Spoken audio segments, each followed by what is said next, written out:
No primeiro painel, a aplicação dos precedentes vinculantes na arbitragem, convidamos como mediador neste painel o presidente da Comissão Especial de Arbitragem do Conselho Federal da Ordem dos Advogados do Brasil, Dr. Ricardo Borges Ranzolin.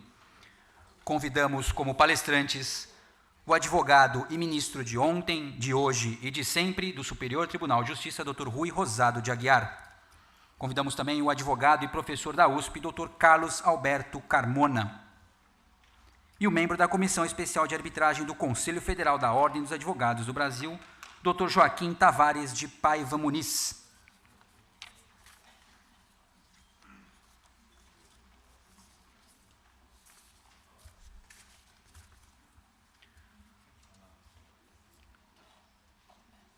Dr. Ricardo Borges Ranzolin é sócio de Silvério Advogados, mestre em Direito pela PUC do Rio Grande do Sul, com a dissertação O Controle Judicial de Arbitragem, pós-graduado em Business Administration pela Harvard Business School, presidente da Comissão de Arbitragem do Conselho Federal da Ordem dos Advogados do Brasil e vice-presidente da Câmara de Arbitragem da FIERGS, Federação das Indústrias do Estado do Rio Grande do Sul.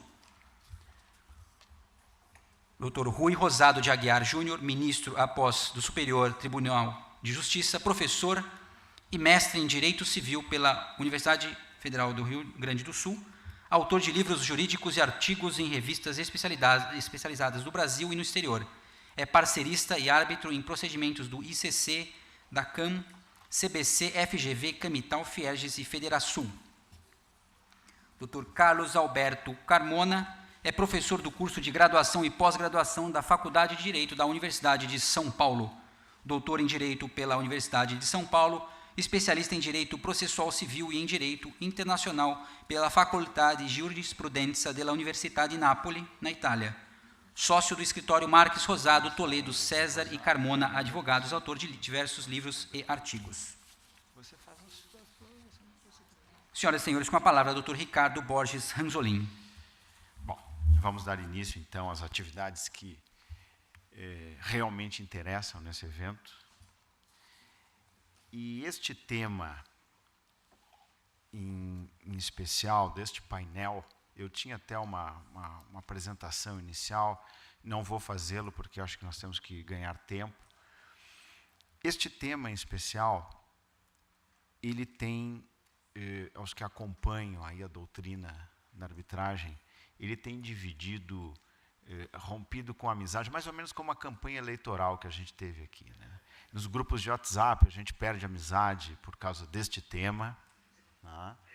E há uma defesa quase intransigente, uns dizendo que este é o tema que agora vai realmente modernizar a arbitragem, harmonizá-la ao nosso sistema, e outros dizendo que este tema pode terminar com a arbitragem, pôr fim à experiência da arbitragem no Brasil. Tais são os extremamentos a respeito desse tema. Então, eu vou passar, os palestrantes já estão devidamente apresentados, nós vamos começar ouvindo o ministro Rui Rosado, depois passamos ao Dr. Carmona e, por último, ao Dr. Joaquim Paiva Muniz, que foi a única defecção de última hora do painel, foi o Dr. Eduardo Damião, que me ligou ontem à noite dizendo que não teve um problema de ordem pessoal. Há quem diga que o Carmona diz que ele já havia amarelado muito antes e tal, mas eu não sei, isso foi o Carmona que disse.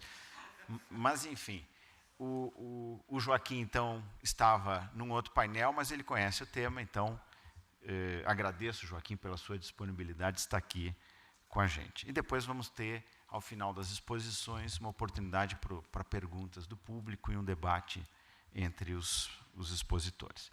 Por favor, doutor Rui, o senhor tem palavra.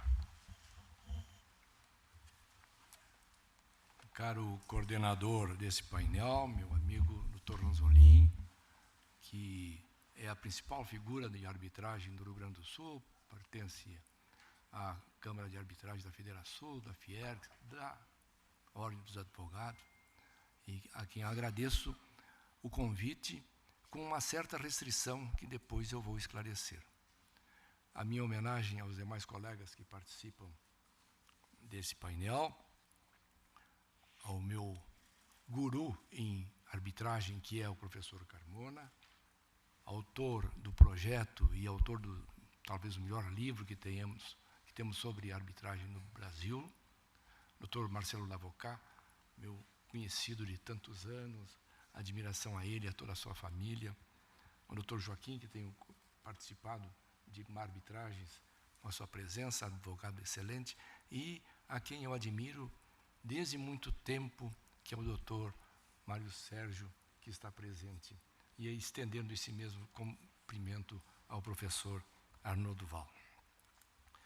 Devo dizer que aceitei o convite porque, às vezes, eles expressam um dolo, o dolo malus, aquele que quer pôr o convidado numa situação muito desagradável. É que, na recente convenção que houve em Salvador sobre arbitragem, fui eu lá sustentar um ponto de vista que não correspondia, talvez, à grande maioria dos presentes. Felizmente, eu participei do último painel, já não havia mais tempo de nada mais, e consegui sair ileso do ambiente. Hoje aqui, além de retornar o convite, ainda me põe a falar no começo, isto é, vou ter que suportar tudo o que vai ser dito contra a minha palavra. Mas, heroicamente, devo dizer que naquela ocasião em Salvador, eu sustentei que, dos precedentes que nós temos, aqueles que são oriundos do Supremo Tribunal Federal, precedentes e uma súmula vinculante, e as decisões nas ações de inconstitucionalidade e nas ações diretas de declaração de constitucionalidade, que esses julgamentos concentrados, eles expressam um enunciado que é vinculante a todos os juízes, vinculante da administração pública, que permite reclamação direta ao Supremo e que, portanto, penso eu, devem ser também seguidos pelos árbitros. Porque não me parece que uma lei que o Supremo Tribunal Federal tenha dito que é inconstitucional, que não existe como validade no país, não me parece que uma obrigação que o Supremo Tribunal Federal tenha dito que não existe e que não pode ser imposta nas relações obrigacionais do Brasil, que essa decisão componha uma ordem jurídica diferente para os juízes do Estado e diferente para os árbitros nas situações de arbitragem. Não podemos, penso eu, conviver com essa duplicidade de ordem jurídica. Mas, tendo saído bem naquela ocasião, me ponho à disposição de trazer um tema um pouco mais grave, um pouco mais suscetível de reações. É saber se aqueles precedentes, os dois que têm fundamento constitucional do Supremo Tribunal Federal, são vinculantes, o que acontece com os demais precedentes? Nós temos precedentes que resultam de julgamentos em assunção de competência, que o tribunal pode assumir quando considera relevante a matéria para evitar litígios futuros, e que tem também possibilidade de reclamação, no caso de ser desobedecido. Temos o precedente nos recursos repetitivos, que também têm a mesma força vinculante e também admitem a reclamação, que podem surgir nos tribunais regionais e nos próprios Superior Tribunal de Justiça. E temos ainda as súmulas do Supremo e do STJ, que não são vinculantes e que não admitem reclamação. Então, temos uma gama de precedentes que estão fora da possibilidade de se enquadrar no âmbito constitucional, apenas regulado na lei ordinária, e que dois deles admitem reclamação e os demais não. E pergunto, e esses precedentes também devem ser obedecidos e atendidos pelos árbitros? Lembro aqui que o sistema de precedentes imposto no Brasil decorreu do interesse nacional de procurar dar maior segurança jurídica, de procurar evitar as decisões contraditórias e de procurar, de algum modo, acelerar a prestação jurisdicional. Então, o precedente no Brasil, que tem uma característica muito especial, porque ele tem uma base constitucional, o que não existe em nenhum outro, esse sistema de precedentes, penso eu, tem sido bem aceito, aplicado pelos juízes, e bom para a prestação jurisdicional e bom para a atividade profissional. Quando eu trato desse tema, agora peço licença para introduzir um outro assunto, que é o da ordem pública. A ordem pública está previsto no artigo 39 da lei como um filtro, como diz o professor Carmona, para não admitir a admissão de a homologação de uma sentença estrangeira que, de algum modo, fira a ordem pública nacional. No artigo 32, que cuida da ação de anulação da sentença, não está a violação à ordem pública como um caso de anulação. Mas essa mesma lei prevê no artigo 2º, inciso 1º, que as partes podem escolher o seu direito, estabelecer as regras da arbitragem, desde que não firam a ordem pública. Essa ordem pública, sabem os senhores, é um conceito aberto, indeterminado, é uma cláusula geral, que procura preservar um princípio, que é o da prevalência do interesse público, que expressa valores éticos, valores jurídicos, valores econômicos, e que está por ser determinado caso a caso. Há uma certa indeterminação no conteúdo do que seja ordem pública. O próprio STJ, cada vez que examina um pedido de homologação de lei estrangeira, trata de definir o que seja e o que não seja ordem pública para o caso. É um conceito, uma cláusula geral, que exige uma determinação, uma concretização para o caso de que está sendo julgado. Ora, se me ponho na posição de um juiz do STJ, que julgou ontem um pedido de homologação de sentença estrangeira e disse que essa sentença não pode ser homologada no Brasil, porque fere um princípio de ordem pública, me ponho na posição dele hoje, se tiver que julgar um recurso especial, onde se invoca esse mesmo princípio e essa mesma ofensa à ordem pública. Se ontem ele não aceitou a sentença estrangeira, pode o tribunal aceitar a sentença nacional que atenda e ofenda a mesma disposição jurídica? Penso eu que não. Então, trazendo essa ideia para a questão dos precedentes, acredito que os precedentes, só por si, não são necessariamente obedecidos pelo árbitro. Assim como ele pode julgar contra a lei, e não há possibilidade de anular a sentença por ser contra a lei, assim também o precedente que se insere nessa ordem jurídica no mesmo nível, tirante aqueles dois do Supremo, os precedentes também podem ser afastados pelos árbitros. Não é motivo de anulação. Mas quando houver uma ofensa à ordem pública, e quando o precedente expressar essa ordem pública, penso eu, deve ser ele obedecido. Não porque não está no artigo 32, e não porque eu quero fazer uma aplicação analógica do artigo 39. Não, é porque está no artigo 2º, parágrafo 1º, quando ali se disse que as partes devem, nas suas disposições, respeitar a ordem pública. E na medida em que a sentença viola essa ordem pública, está violando esse dispositivo que está na lei da arbitragem. Evidentemente que o tema, em razão da sua sensibilidade, poderá levar a uma extensão da possibilidade de anulação da lei, da sentença, o que não se quer de forma nenhuma. Não se quer judicializar a sentença e a questão judicial, a questão arbitral, mesmo porque o nosso sistema jurisdicional, que leva 40 anos para dizer qual é a taxa de juros do pequeno aplicador de um plano de 1980, esse sistema, evidentemente, não atrai nenhum tipo de litígio. Devemos, portanto, fugir dessa situação e a arbitragem é um caminho para isso.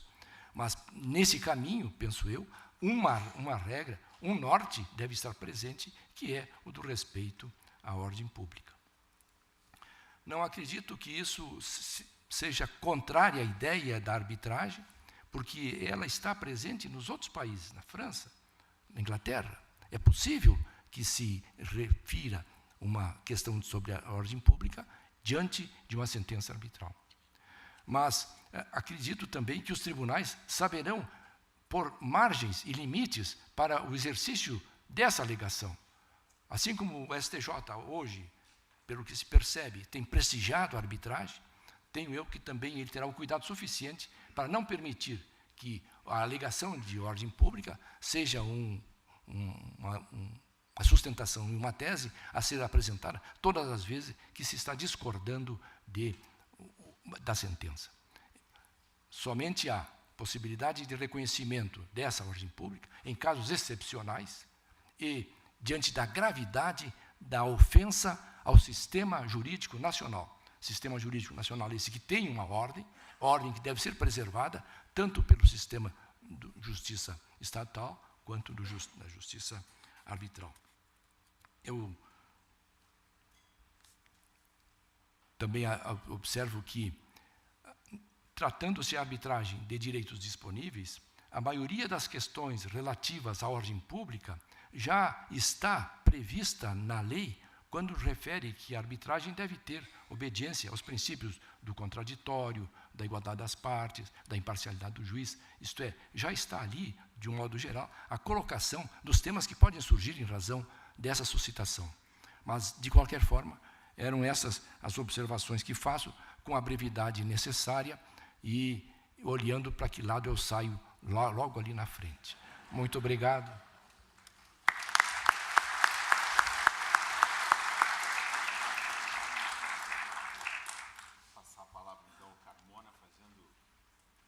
Passar a palavra, então, ao Carmona, fazendo o registro.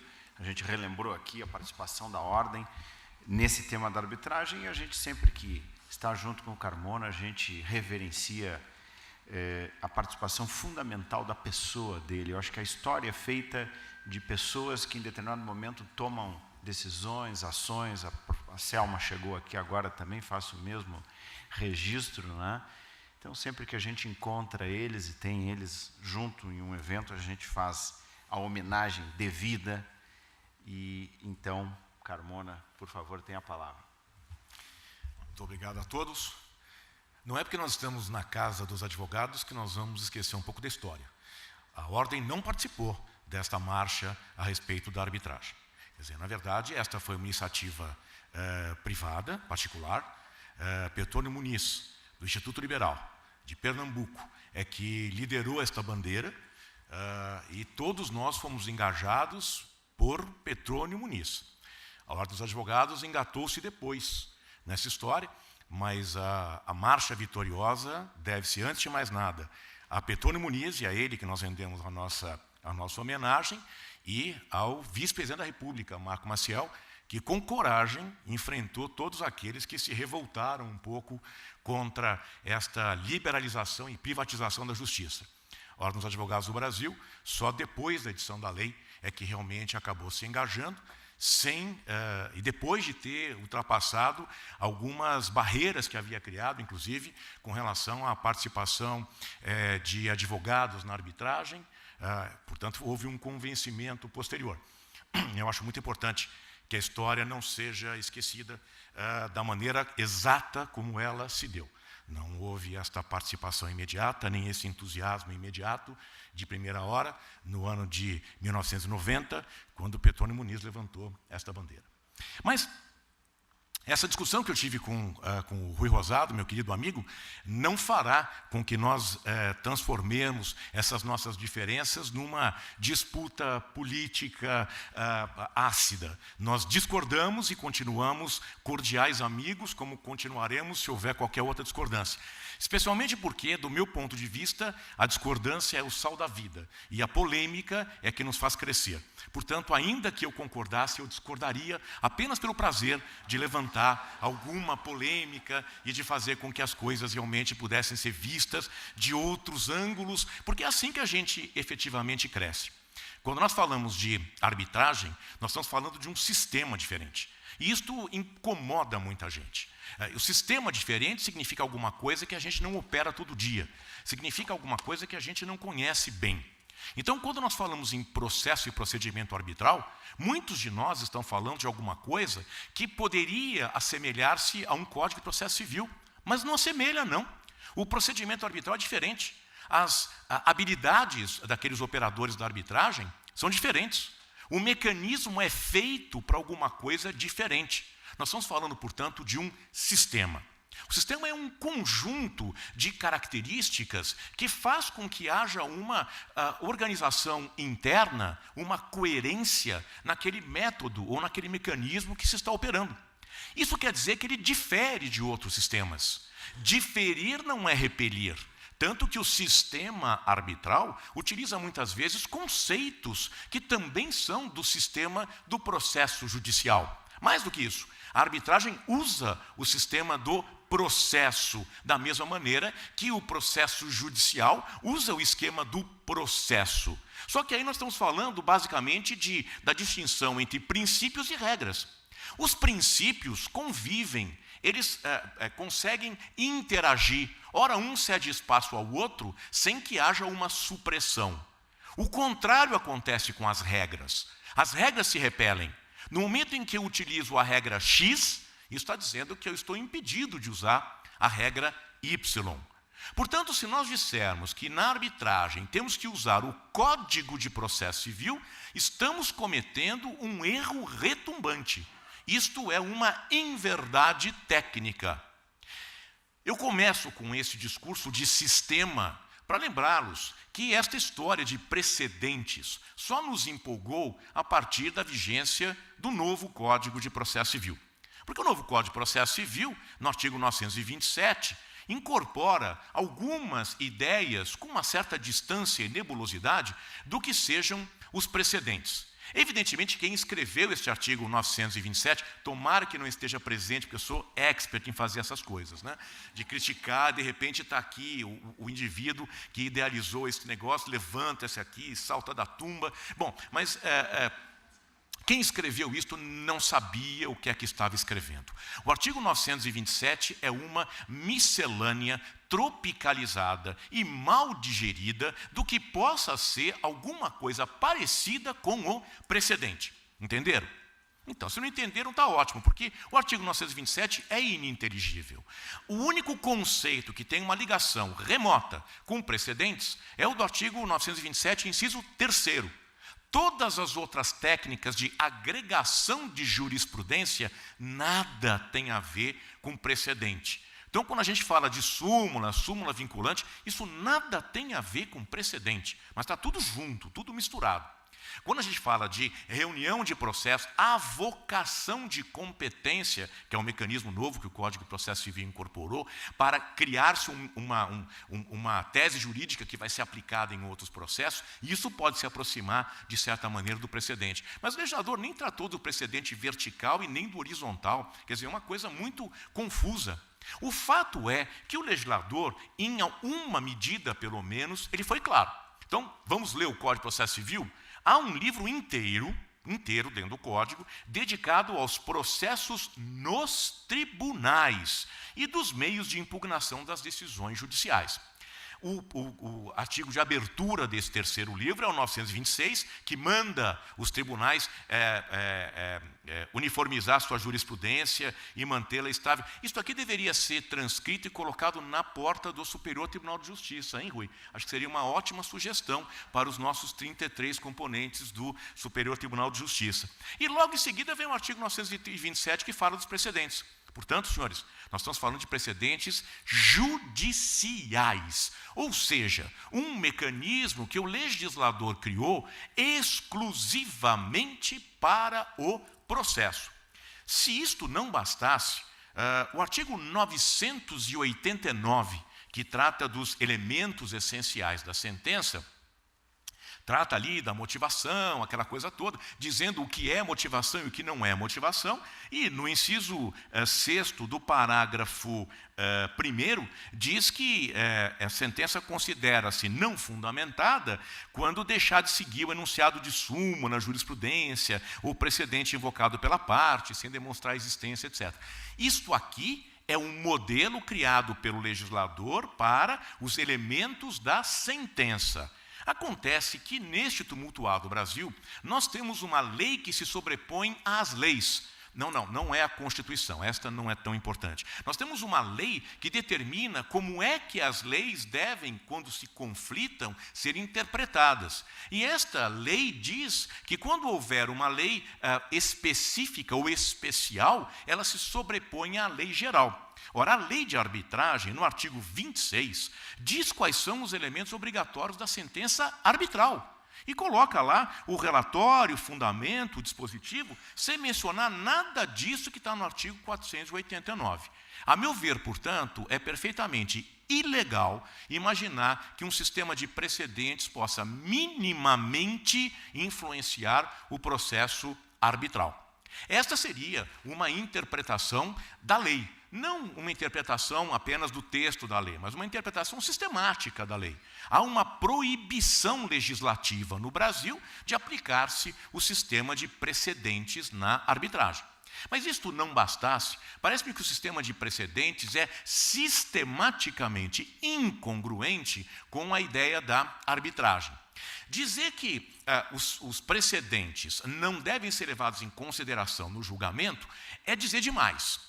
Todo e qualquer árbitro, quando tem que julgar segundo um determinado sistema legislativo, vai levar em consideração todo este sistema legislativo.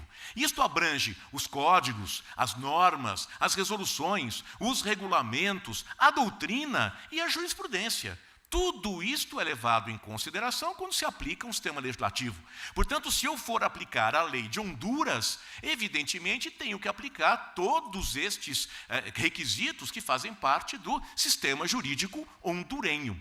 Portanto, se eu não levar em consideração, por exemplo, a interpretação que a Suprema Corte hondurenha faz a respeito do Código Civil, ou de um determinado dispositivo do Código Civil, eu estarei errando, eventualmente, na aplicação daquele dispositivo, porque há um intérprete legitimado que deveria ser levado em consideração e respeitado, que é a Suprema Corte, mas eu não o respeitei.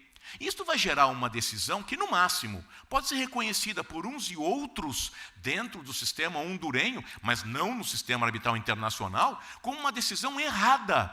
E o que é que eu faço com uma decisão errada? Nada. Fabiane, repita comigo. Não faço nada com uma decisão errada, porque ela acha que faz. Não faço nada com uma decisão errada. Sento e choro, porque este é o sistema escolhido. Mas como? Quer dizer que uma decisão errada não tem correção? Exatamente. Uma decisão errada não tem correção. Quer correção? Vai para o sistema estatal, passa 20 anos, corrige no primeiro grau, corrige no segundo, embarga, agrava, corrige de novo, anula, volta, vai para o Superior Tribunal, volta, as turmas decidem diferente, paciência, vai para o Supremo, reclama, faz o que depois de 20 anos vai ter uma decisão que pode ser errada. E aí você vai dizer, mas eu esgotei todas as meus... Sim, você esgotou seus recursos e a decisão continuou errada, porque a vida é assim mesmo. Quer dizer, não há decisão perfeita. Juízo bom é só o divino, e deste nós conhecemos bem pouco. E talvez nunca cheguemos a conhecê-lo na sua inteireza e exatidão. Portanto, vamos nos conformar com o que temos e ver quais são os riscos que queremos correr com as nossas escolhas. Os americanos tem um sistema que é típico de common law. O sistema de common law é formado por um sistema de precedentes, né? Isso é cultural. Não é uma coisa como esta aqui, monstruosa, do artigo 927, mas é uma coisa que foi criada ao longo do tempo e faz parte de uma visão cultural de certos valores que nós não temos. Não porque os deles sejam bons, simplesmente os nossos são diferentes, só isso. Mas, enfim, o que acontece com esta cultura norte-americana é que criou-se lá, nos Estados Unidos, um instituto que se chama de Manifest Disregard of the Law, né? Que também quem estuda essas questões de erro da sentença, eu olho muito para a Fabiane, porque a Fabiane escreveu um dos melhores trabalhos que eu já li a respeito de um tema com o qual não concordo, que é exatamente... E vejam, a concordância nada tem a ver com qualidade de trabalho. Há trabalhos excepcionais, inclusive sobre esta questão específica de precedentes, do Márcio Belloc, um trabalho primoroso, com o qual não concordo, do começo ao fim. Não deixa de ser primoroso, é um belíssimo trabalho, como é da Fabiane, e como nós avaliamos a tese dela de doutoramento com a nota máxima, porque é um trabalho excepcional, com o qual eu não concordo, continuo não concordando, e continuo provocando, porque esse também é o sal da vida, não é? Então, os americanos criaram o Manifest Disregard of the Law, que permite, dentro da arbitragem, ou do contexto da arbitragem, perante os tribunais, impugnar uma decisão arbitral. Isso tem acontecido em poucos casos, mas ainda assim na arbitragem doméstica, quando as partes invocam, por exemplo, um precedente ou uma lei, e o árbitro, sem explicar nada, simplesmente não aplica esta lei. Não faz o distinguishing, que é típico de sistema de common law, que é mais ou menos o que foi importado no artigo 489, de forma tropicalizada. Mesmo nos Estados Unidos, mesmo no sistema de common law, isto é aplicado de maneira muito parcimoniosa. Em arbitragem internacional, há pouquíssimas hipóteses em que os americanos tenham invocado este sistema.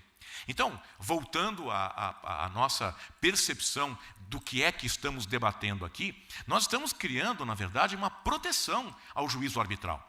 Porque a ideia de importar um sistema de precedentes vai nos levar, mais cedo ou mais tarde, a encontrar um motivo para anular a sentença arbitral.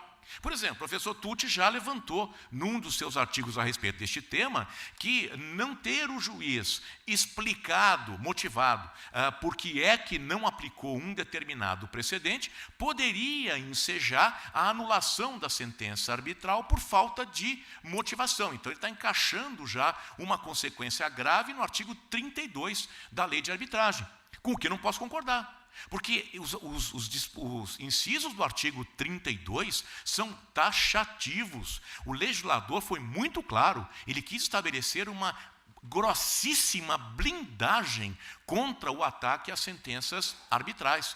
Portanto, quem escolhe o sistema arbitral está fazendo uma escolha grave, está abrindo mão de uma série de benefícios ou prerrogativas que o Estado abre dentro do seu sistema para o controle das decisões. Mas notem, tudo isso tem explicação.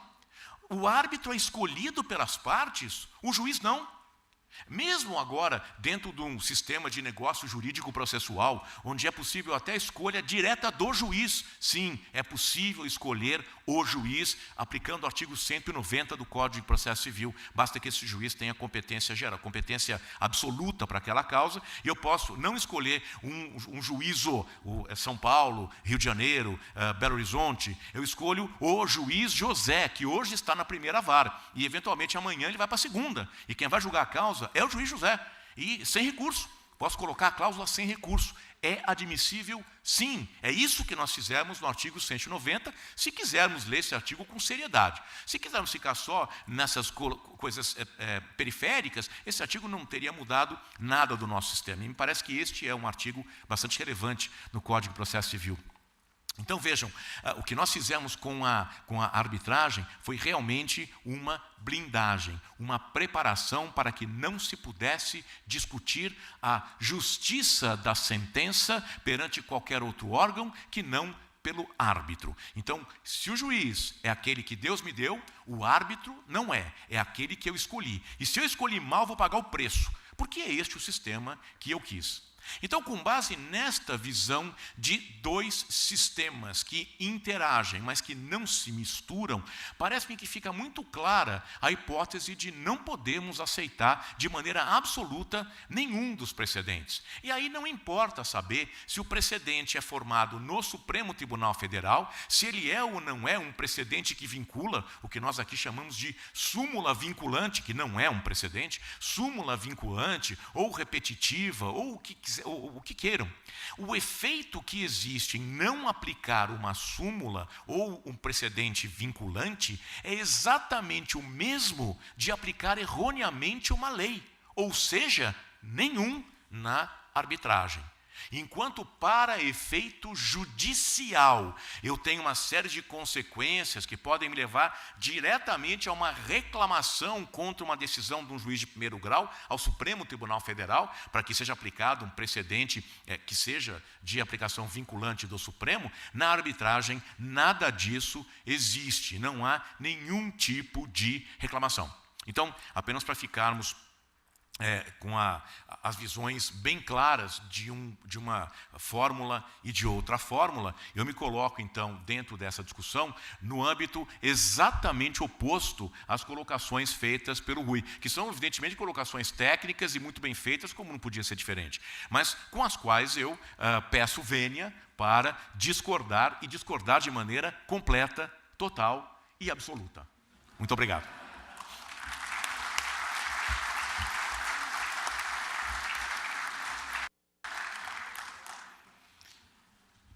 Dr. Joaquim de Paiva Muniz, meu amigo, que aceitou esse desafio de estar aqui hoje, de ontem à noite para hoje,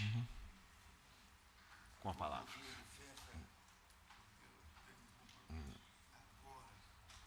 Puxa, uma pena, mas então, uma honra dividir a mesa. Nesse momento, deixar o registro aqui, a presença do Dr. Mário Sérgio é importantíssima. Eu acho que a principal função dos grandes advogados é ser um exemplo. O Dr. Mário Sérgio foi um exemplo e é um exemplo de luta para a liberdade, de luta pela democracia, e que todos nós sejamos um pouquinho como o Dr. Mário Sérgio Duarte Garcia. Acho que ele merece uma salva de palmas nesse momento difícil do Brasil.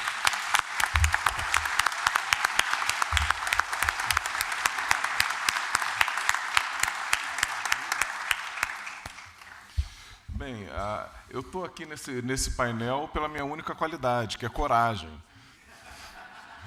Mas como diria Sobral Pinto que a grande qualidade do advogado é a coragem, então estou representando bem aqui a Ordem dos Advogados, que temos que ser corajosos, principalmente com o ministro Rui Rosado, dos maiores, talvez o maior civilista brasileiro, grande árbitro, professor Carmona, o grande autor de arbitragem, um processualista fora de série. Eu estou aqui apenas como advogado, eu não quero servir como teste, nem presidente do tribunal para decidir quem tem razão.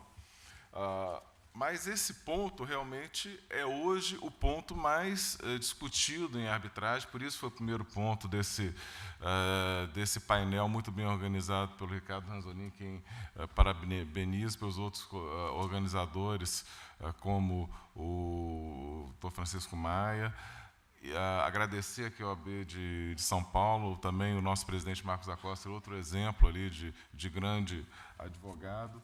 Mas esse ponto realmente tem que ser discutido profundamente pela advocacia, porque nós estamos em momento de mudança do processo. O processo está mudando profundamente com o novo Código de Processo Civil e como isso se junta à arbitragem.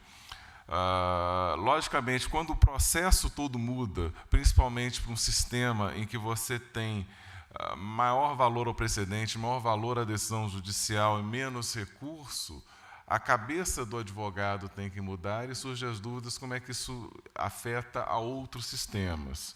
Eu peço, Vênia, aqui para abrir um parênteses para explicar como foram essas discussões do Código de Processo Civil, que nessa OAB participou, tanto que a gente preservou a regra de sucumbência e aperfeiçoou. A gente aperfeiçoou. Tem algumas coisas também que a gente discute depois. Não. Mas sempre protegendo o advogado, dias úteis, que agora, inclusive, foi para o juizado. Mas a gente também participou da parte específica de arbitragem. A gente fez até 3 sugestões que foram, como a da carta arbitral, que foram aceitas da questão da confidencialidade. Então, algumas questões de arbitragem foram inseridas por sugestão da Ordem dos Advogados, sempre ativa. E quando nós discutimos, deixamos bem claro, acho que os autores do novo código tinham isso bem na cabeça, a ideia que o professor Carmona sustentou perfeitamente, são sistemas diferentes. Então, quando se for olhar o Código de Processo Civil, quando ele fala de arbitragem, ele não regula a arbitragem, não há nenhuma norma de procedimento, entrando daquela velha conceito, mas infelizmente as pessoas esquecem dos conceitos, a diferença entre processo e procedimento. Não tem nenhuma norma procedimental de arbitragem no Código de Processo Civil. O que tem no Código de Processo Civil? O Código de Processo Civil tem a interação entre a arbitragem e o processo civil, o que só mostra que são sistemas diferentes. Se o Código de Processo só diz, por exemplo, a carta arbitral, que é como Carmona, como árbitro, vai falar com o juiz togado, O que significa que são sistemas diferentes, porque não é interferência um do outro, e sim comunicação. Todos os sistemas se comunicam, porque, no fundo, todos são instrumentos de justiça.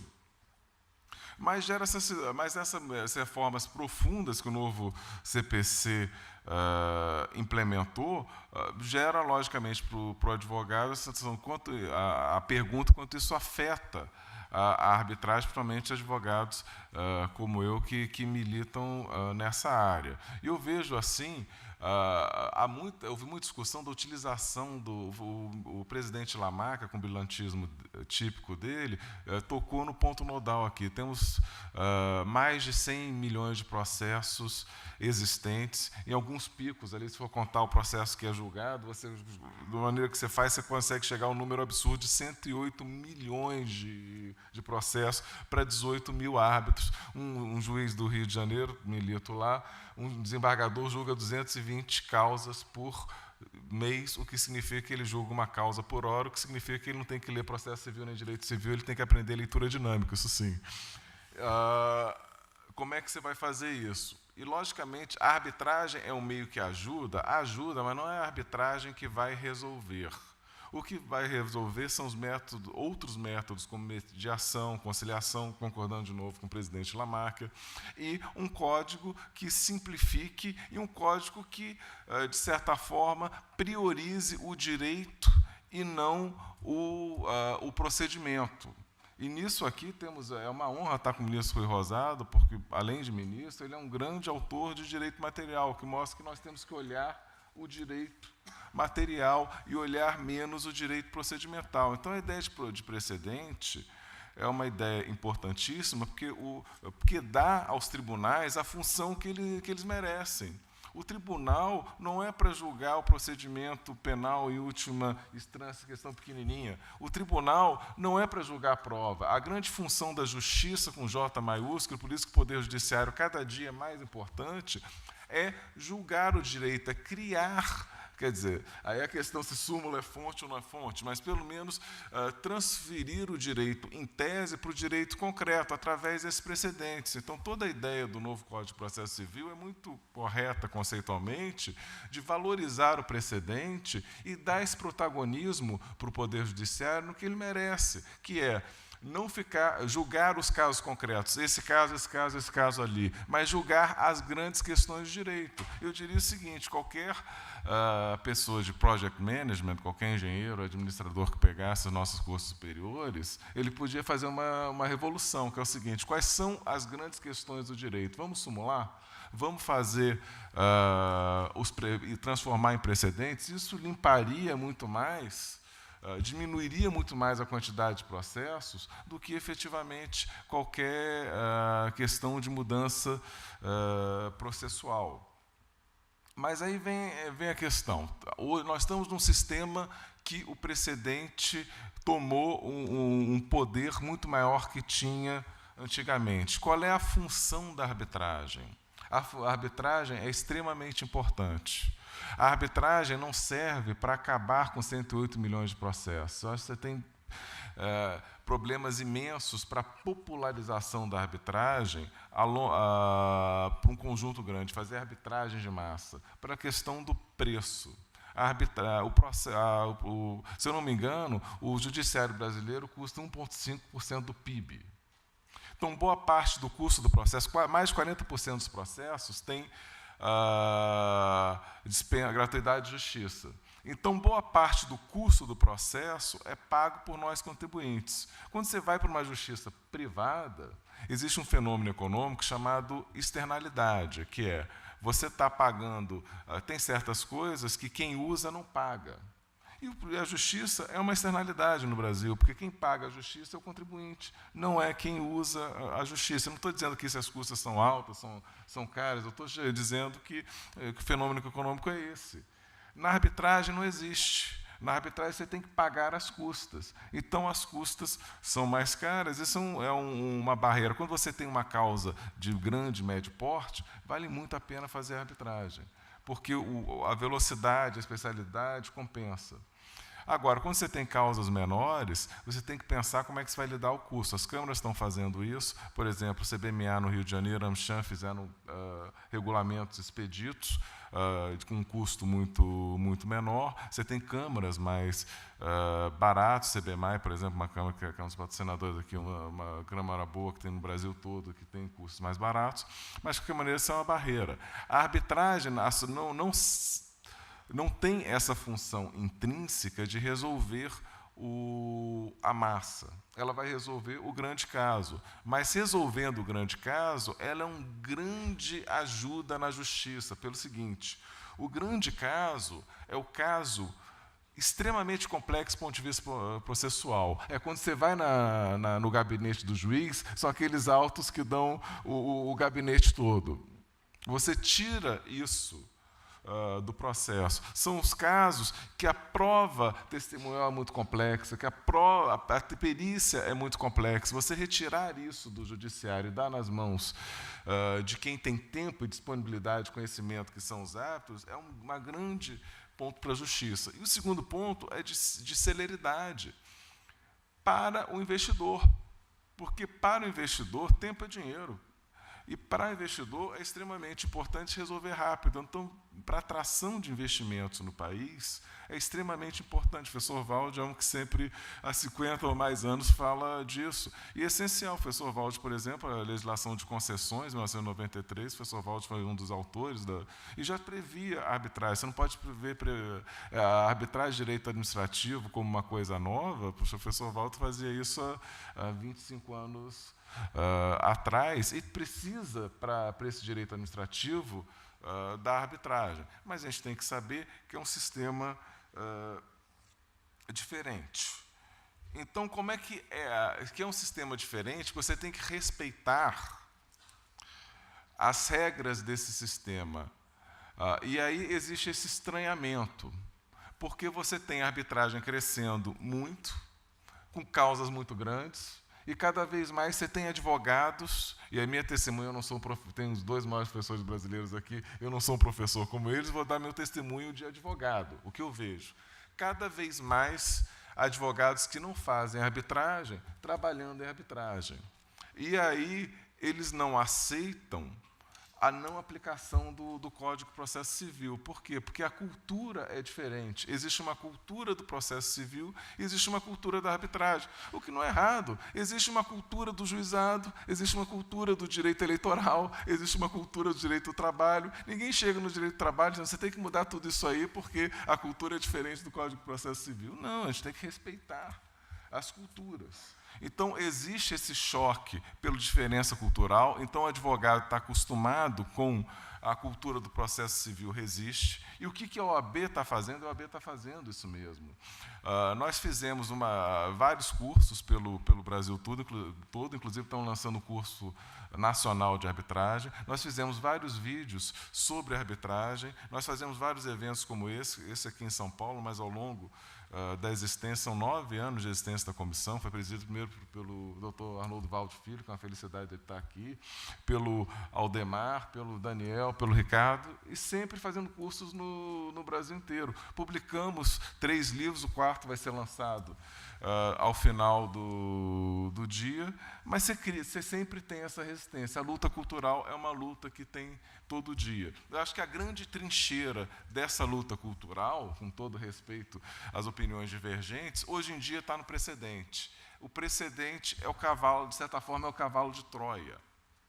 É como processualizar, de certa maneira, a arbitragem.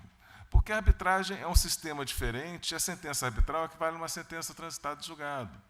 Então, você não tem o recurso, e a não existência do recurso é uma das maiores resistências culturais. E, dessa forma, com essa mudança dos precedentes, a maior valorização dos precedentes, eu vejo isso, como, de certa maneira, como um pretexto para mudar o sistema da arbitragem, para dizer, olha, é o que eu brinco, tem, mas acabou, né? Dizendo a arbitragem é definitiva, mas de certa forma não é. A lei de arbitragem é clara que você não pode rever. Temos aliás, temos 2 autores da lei daqui que sempre falam, e um acabou de dizer que o objetivo do artigo 32 é você não rever o mérito da sentença. Se você abrir para o precedente, você abre para a revisão do mérito da sentença. Então, isso criaria um abalo muito grande no sistema, porque o sistema você nomeia o árbitro, você nomeia alguém que confia, você nomeia alguém que tem um conhecimento específico, e você confia daquela decisão, e a arbitragem tem até uma ética cavalheiresca. Como a nossa ordem, eu diria que é uma comunidade de amigos. Eu acho até engraçado, porque a comunidade é extremamente amigável, as pessoas se dão bem. Quando você pode pensar, não era para ser assim, porque elas estão disputando, elas estão brigando com todo mundo. Mas, na verdade, não brigam, as pessoas são amigas, porque as pessoas estão no bem comum de preservar a arbitragem. Elas sabem que elas estão no mesmo navio e ninguém pode botar um furo no navio, senão o navio afunda. Então, a minha principal preocupação com o precedente é criar um furo no navio. Você criar a ideia do precedente. Se a sentença arbitral não for contra o precedente, ela está... por exemplo, a ideia do professor Tucci, ela está contra a cláusula de arbitragem, que a cláusula de arbitragem determinou o direito brasileiro. E aí, então, seria uma nova causa de anulatória no 32 implícita, que eu tenho minha dificuldade de entender como é que você, uma cláusula, um dispositivo números cláusula, você tem uma hipótese implícita. Eu acho uma certa ginástica.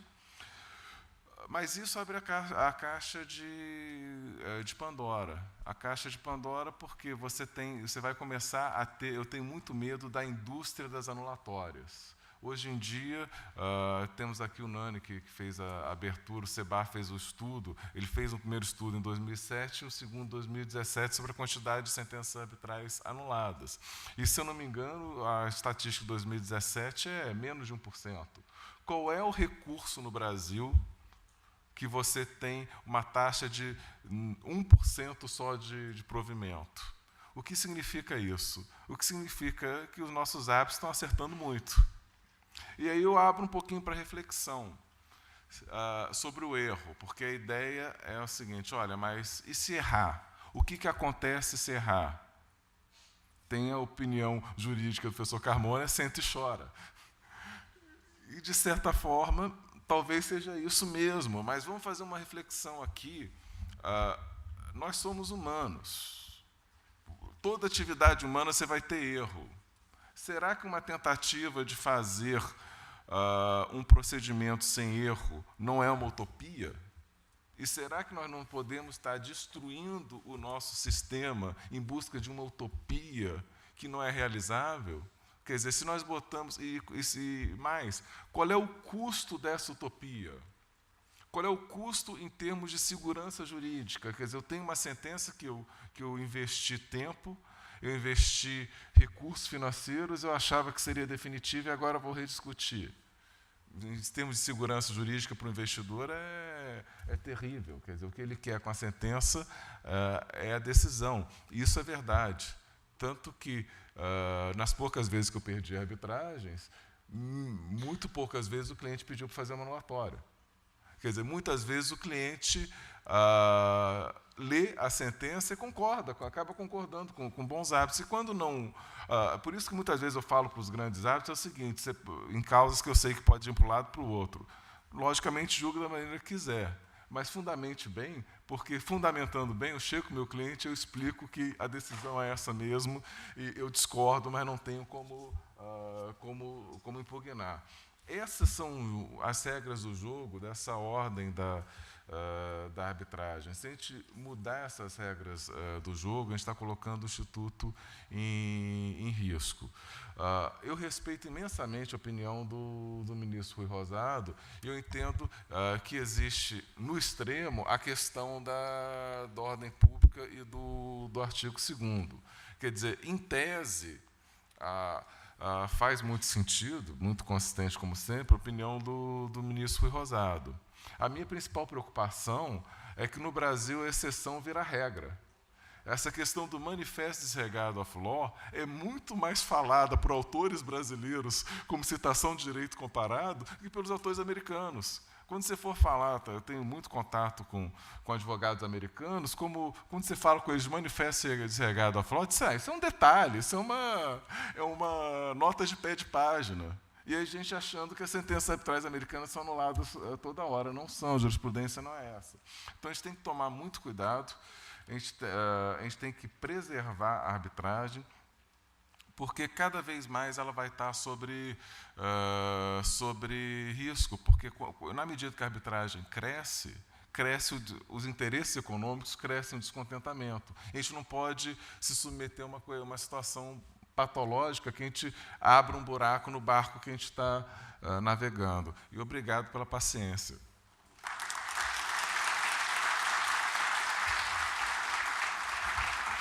Ranzolin, eu estava querendo ver o que acontecia quando chegasse no final daquela contagem, se iam cortar o som dele. Abriu uma marapuca e eu caí, né?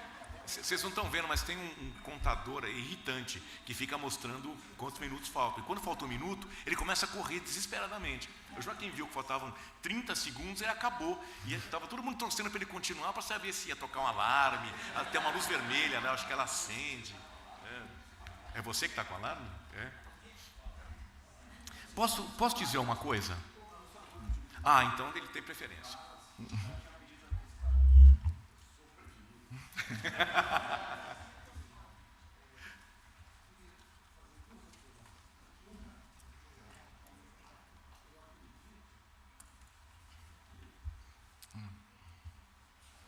Que a súmula vinculante do Supremo Tribunal Federal, ela atinge a ordem jurídica nacional. Vejam, senhores, a hipótese de uma arbitragem em que se discute a possibilidade de cobrar mensalidade numa universidade pública. A administração pública está submetida pela Constituição à súmula. O árbitro pode decidir essa arbitragem, dizendo que essa instituição pública pode cobrar a mensalidade? Não pode. Então, evidentemente que aquela súmula que não corresponde a nenhuma regra legal, ela tem influência também na arbitragem. E digo isso porque convém que os advogados tenham presente a possibilidade de ser arguída, além dessa questão, também a da ordem pública. Porque a ordem pública, ela é respeitada em todos os países onde há arbitragem, há muitos anos, e nunca destruiu o sistema de arbitragem nenhum.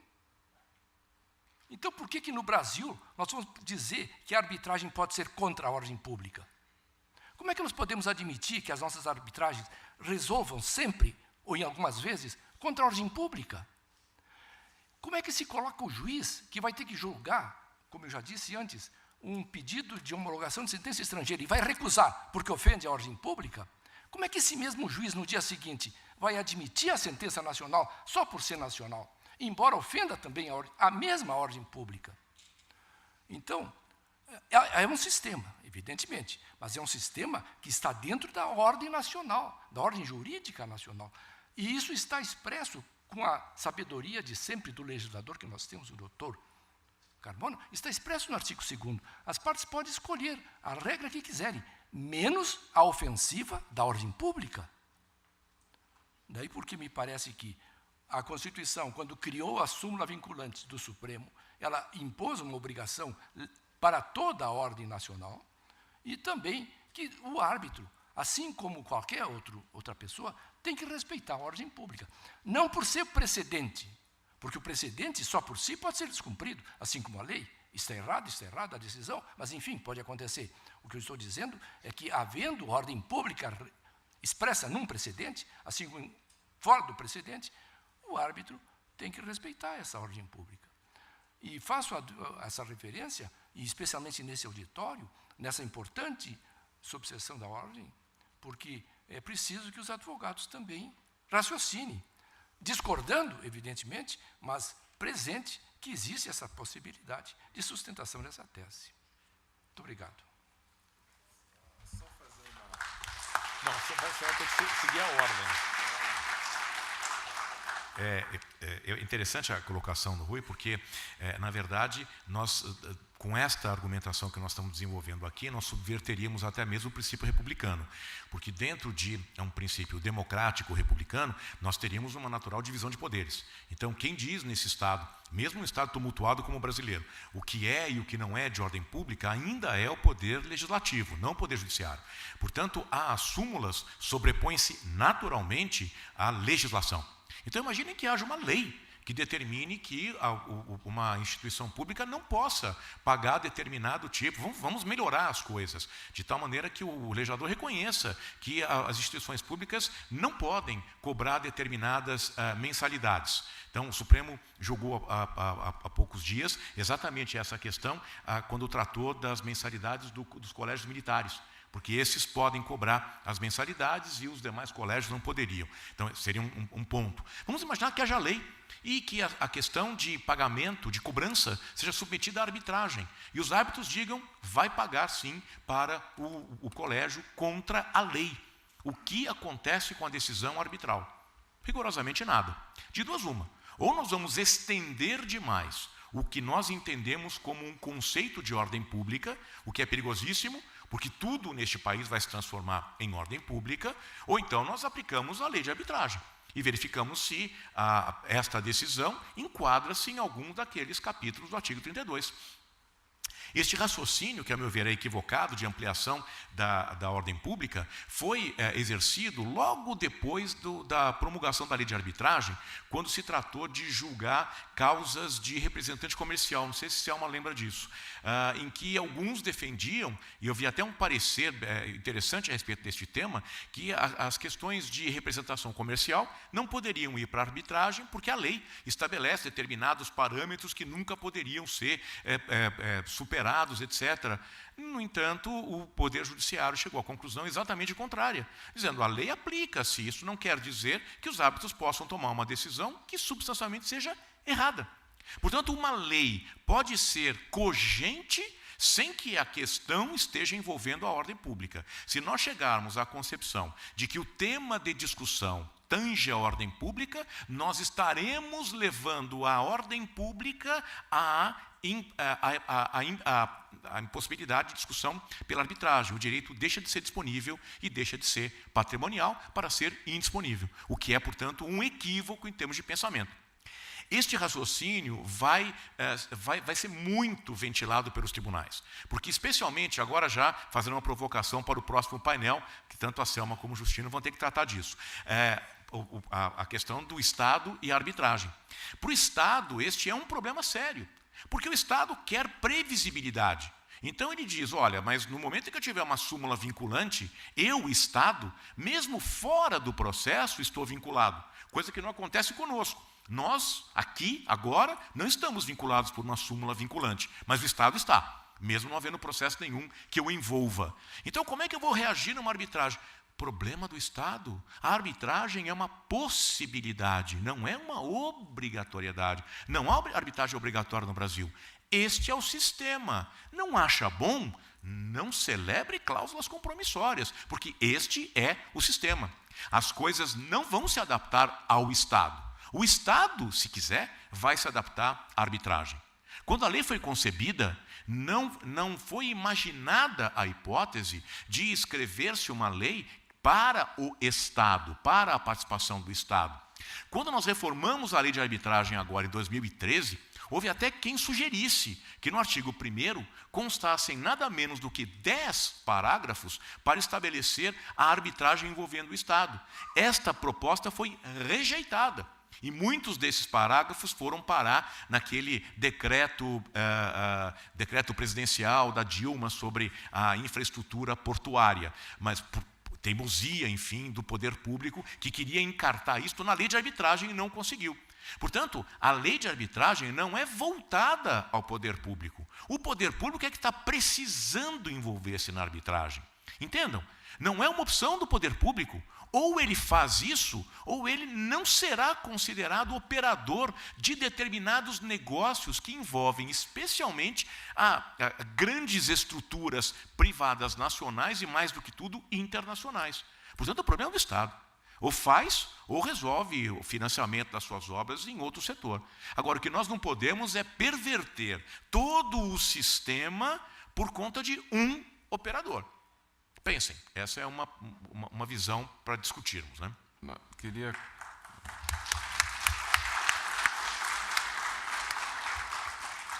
Queria só fazer um esclarecimento.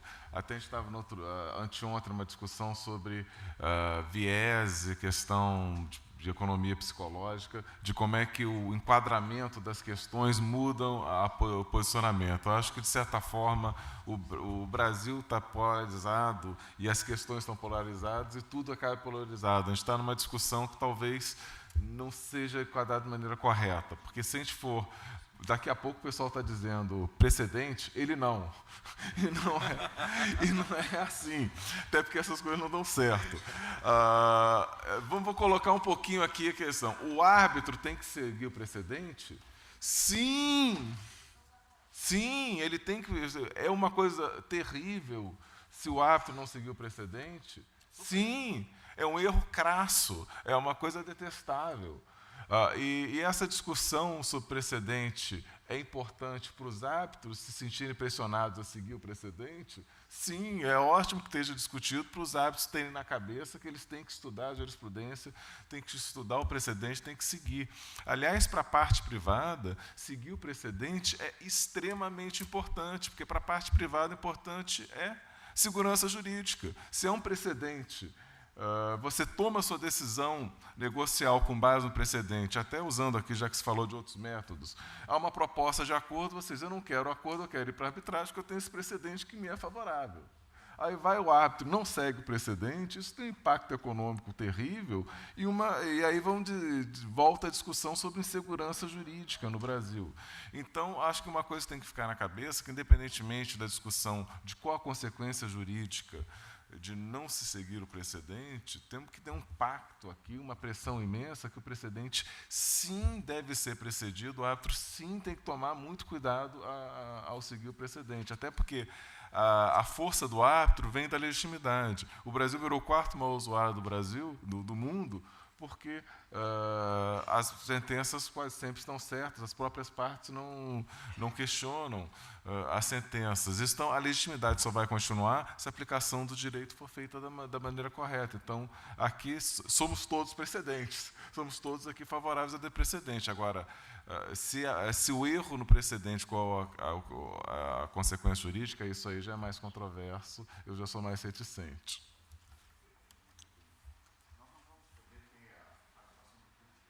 Não vamos poder ter a participação do público nesse painel, porque a gente avançou muito a hora. Vou fazer umas últimas provocações aqui. Eu acho que o que o Dr. Rui nos trouxe foi focar na figura da ordem pública. Mas haverão vários precedentes que poderão, chamados precedentes vinculantes, formados a partir de RDR, de questões privadas, que definam questões privadas, e que não... então, eu entendi. Acho que o seu ponto está focado na ordem pública, já está na lei. A questão é se nós vamos popularizar isto, porque eu acho que o direito ele é mais rico do que a norma, né? A gente também, o Joaquim falava de cultura, a gente tem que ver até que ponto vai se discutir, revisar arbitragens e passar a ter um controle judicial aberto. A minha pesquisa de jurisprudência, em síntese, eu vou dizer o seguinte: até questões de juros julgadas em arbitragem, tem uma arbitragem que decidiu que o juro deveria ser 17% ao ano. E essa arbitragem não foi objeto de controle judicial, essa sentença arbitral, e os tribunais brasileiros entenderam que não seria o caso de modificar essa decisão, porque ela não afetaria ordem pública, questão de juros acima da taxa legal, né? Então,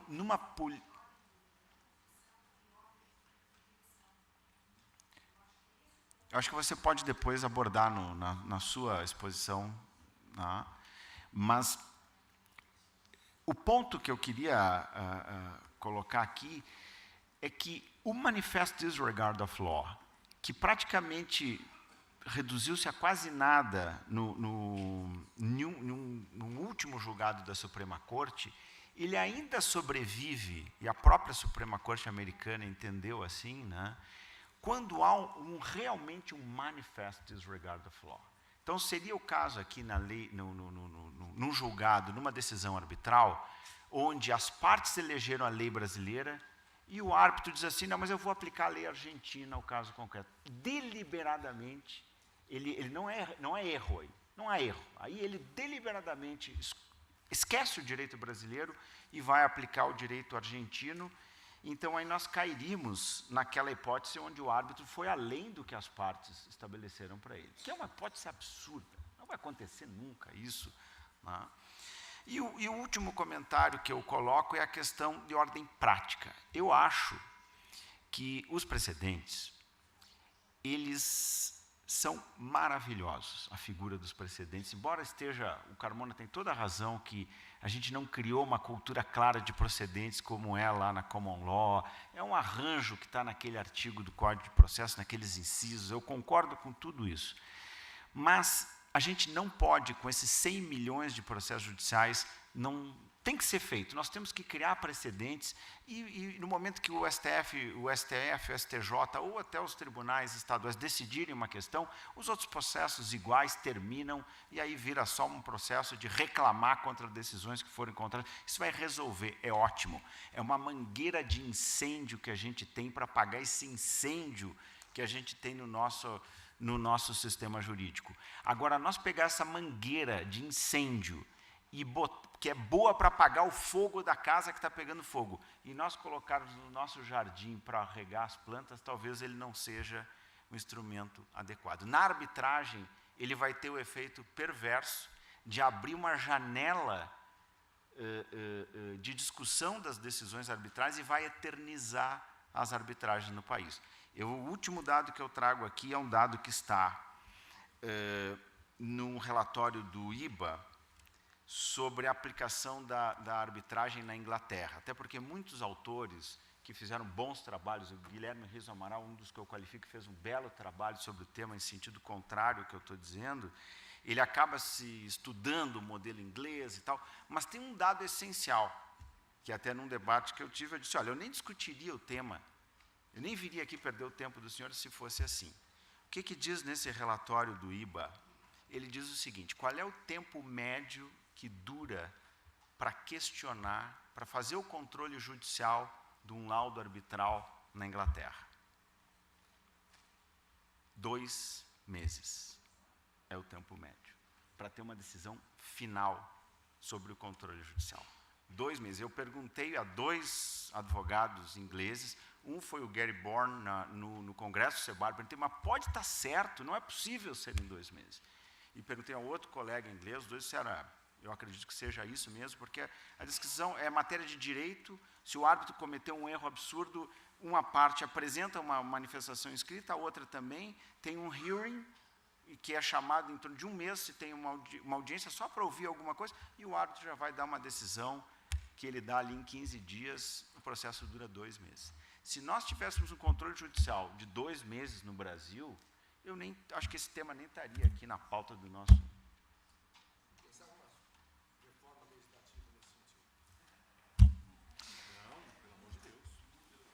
Mas é isso, eu queria então, não sei se alguém quer fazer uma última colocação. Se der tempo de público se manifestar. Acho que não vai dar tempo do público, o nosso painel invadiu, infelizmente. A Selma pode responder algumas questões no próximo painel, nos representa no próximo painel. Eu faço os avisos finais aqui. Eu esqueci de falar que nós temos um curso de 360 horas feito pelo Conselho Federal, curso à distância sobre arbitragem, que visa, aqui em São Paulo, em Porto Alegre, onde eu estou, em Brasília, a gente consegue trazer bons professores para curso de arbitragem, mas a gente não consegue que no interior de Minas Gerais, no interior de Santa Catarina, no interior do Mato Grosso, a gente consiga ter acessos a um bom curso de arbitragem. Então, nós temos um curso de pós-graduação de excelente qualidade, vocês vão ver pelos professores, talvez seja o melhor curso, ele foi todo feito pelo Joaquim Muniz, E é um curso que nós, então, ele já está aberto a matrículas, e nós vamos passar aqui na tela como é que se inscreve. Vocês vão ter contato com o curso www. Ao longo do evento, nós vamos colocar esse curso para que vocês tenham acesso, e tenho certeza que vai interessar os que querem saber mais de arbitragem. É um curso de pós-graduação. Tá? Vamos ter essa história da construção da arbitragem no país, que é exatamente como o Carmona disse, tá? Ela está contada num livro que vocês vão receber ao final deste evento. Às 6 horas nós vamos ter o lançamento da obra. Não é uma obra de doutrina, é uma obra que conta a história pelos advogados que participaram na construção desse instituto no Brasil, algo que eu acho bastante interessante. E, por último, agradecer os patrocinadores, o Câncer CBC, a Camarb e o CBMA, que sem eles nós não teríamos esse evento aqui, e aos painelistas, ao Galvão que ficou aqui com a gente até o final, aos painelistas que trouxeram o conhecimento, dividiram, se dispuseram, alguns com sacrifícios pessoais. O Dr. Rui vai ter que ir ao Rio de Janeiro, a gente sabe, se sair vivo. Então, muito obrigado. Encerrado o primeiro painel. Agradecemos a presença dos ilustres integrantes deste painel.